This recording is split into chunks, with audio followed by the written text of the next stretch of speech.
ಚೇರ ಗಡಿ ಮುತ್ತಿದಾಗ ಕೊಂದ ಕನ್ನಡದ ಕಪ್ಪು ಮಣ್ಣಿನವನು.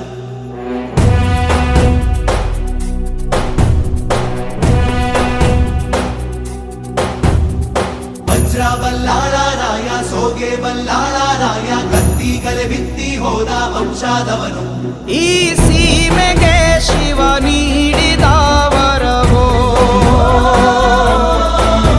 ಈ ಊರಿಗೆ ಇವಾಲದ ಮರವೋ, ಮೂರು ಸುತ್ತಿನ ಕ್ವಾಟೆ ಗಸ್ತಿಗೆ ನಿಂತ ಗರಡಿ ಮನೆ ನಾಯಕ. 6,000 ದಂಡು ಬಂದರು ಬಿಡನು ಕಾವಲಿನ ಕಾಯಕ.